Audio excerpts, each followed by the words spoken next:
Hello, my name is Diego Ramirez from Cal Baptist University, presenting for Kinesiology 552. I'm here to present the psychological factors uh, that overweight college female students face when trying to begin or maintain a healthy, active lifestyle. The overview of the presentation will look at the introduction uh, and where we will identify the target population, the application of information that was researched throughout the semester, where we identify some factors that affect the health and performance of individuals, the role that these factors play, and finally some strategies that we can implement to overcome these factors, and finally a conclusion till we wrap up the presentation. So I currently work at community college here in California, and I've been in the fitness industries for the last 13 years.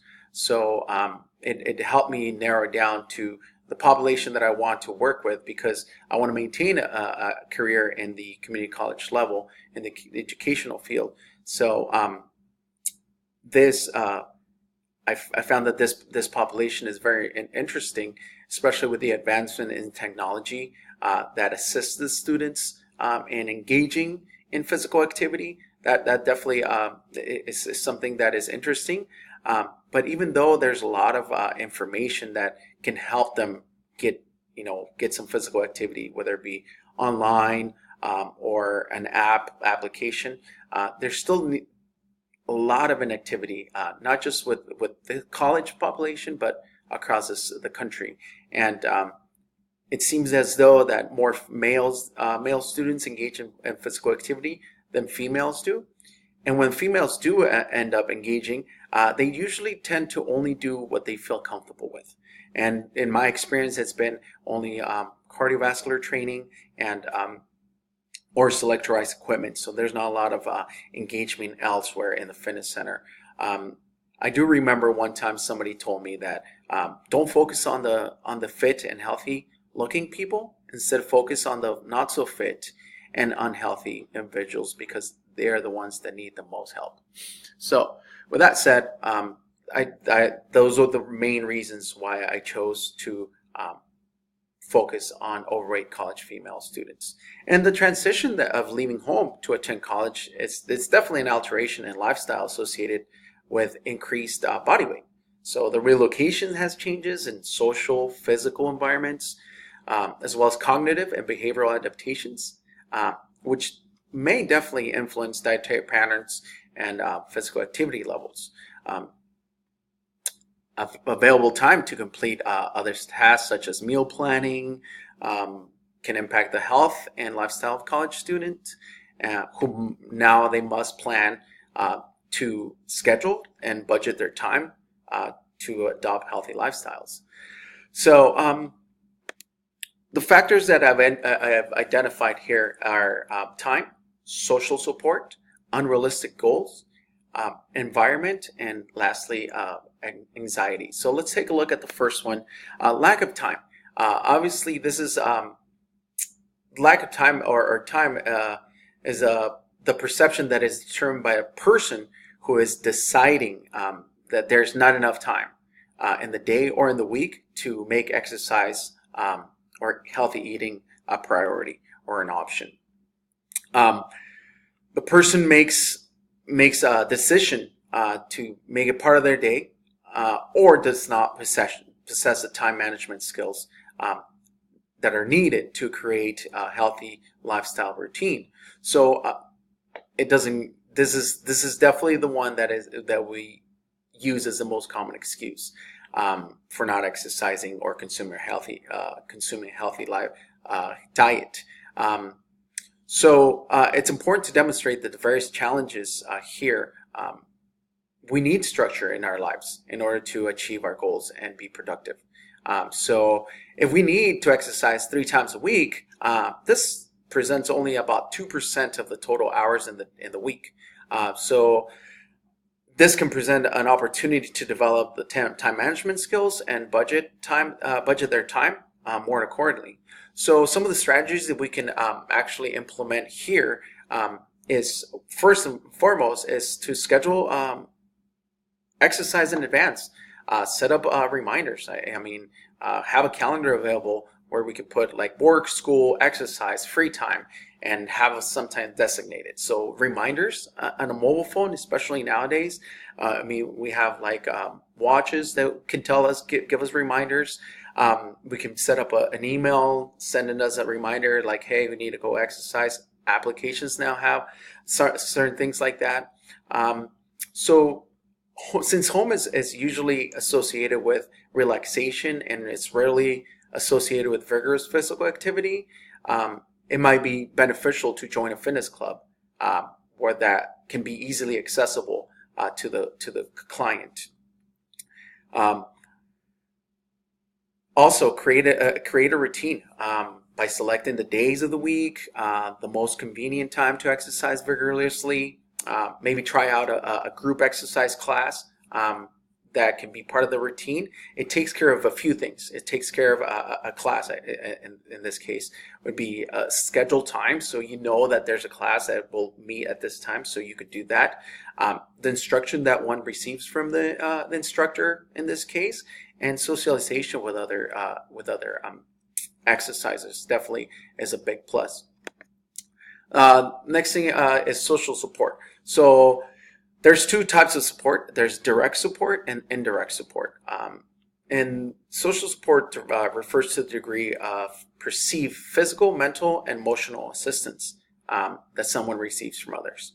And so the direct can be somebody that, direct social support can be someone like a friend who actually goes and exercises with the person. And indirect could be somebody that notices, another gym goer, a manager at the facility, and encourages this individual to, keep at it, keep going with their exercise routines and stuff. Weight bias, unfortunately, is still socially acceptable in North America. So is a usual experience that a lot of overweight and obese individuals face. So with this in mind, it is important that more people support the exercisers. So friends, family, coworkers, healthcare providers, other gym participants. So support is probably the most important type of influence in exercise. And so obviously some strategies that we can implement here.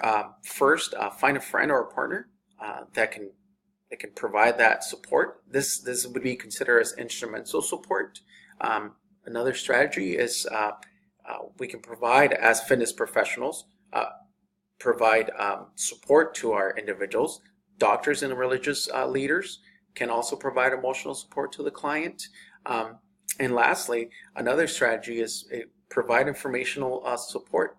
So we as professionals, we can provide a lot of support in terms of like information. We can better help the client better understand exercises, terminology, body positions. If there's questions regarding exercises, machines, we can definitely do that, and that can definitely assist them in engaging in and maintaining that healthy lifestyle. Unrealistic goals. So a goal is a desire to reach a specific outcome. And so in this case, let's say losing 10 pounds of body fat. That's very specific outcome that we are looking for. When a person sets goals and achieves them, this can definitely lead to a sense of satisfaction. It increases their satisfaction, and it can result in intrinsic motivation for that client. So when somebody reaches their goals, this can definitely assist them as they're trying to engage in more exercise. So one of the best ways that we can do to overcome this is help the client implement a SMART goal. So as the picture here states, specific, measurable, attainable, relevant, time-based.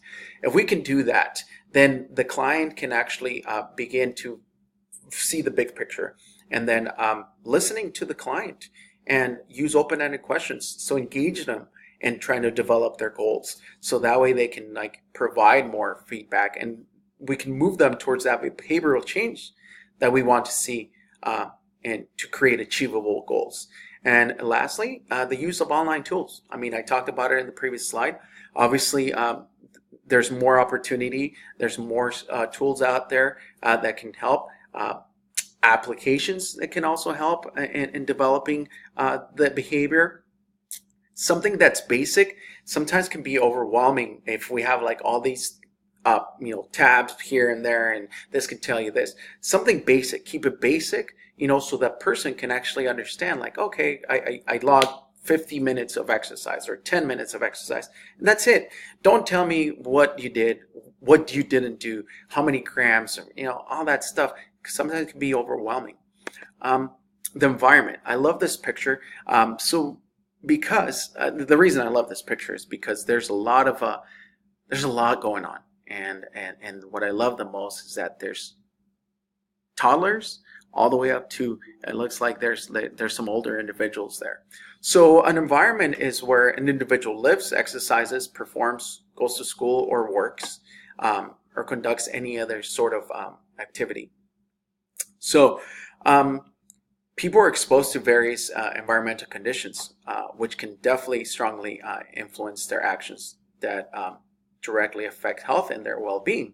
So with that said, we want to make sure that we can provide something where people can actually create a healthy lifestyle. So when somebody moves away for college, so our college female students, they have to engage in physical activity, in high school, maybe playing sports. But now in college, they live on their own, maybe, and if they don't live on campus, they must now find transportation, if they live away. So that part plays a huge role. So one of the strategies that we can implement here is create less threatening exercise environments. So if somebody has always trained on the sports field, there's not a lot of there's not a lot going on in terms of besides parents yelling and coach and other teammates, but there's not a lot of equipment. So creating something that provides less threat, create an environment that promotes social interaction among exercisers and promotes positivity. So in this case, in this picture, we can see it. There's a lot going on here, where people can actually get to interact. They can get to, hey, when are you working out again? And we as professionals, we can actually provide lecture series on health-related topics at local recreation facilities, schools, and other convenient locations can definitely be of assistance. Anxiety is the last factor, and it reflects feelings of worry or threat about a future event.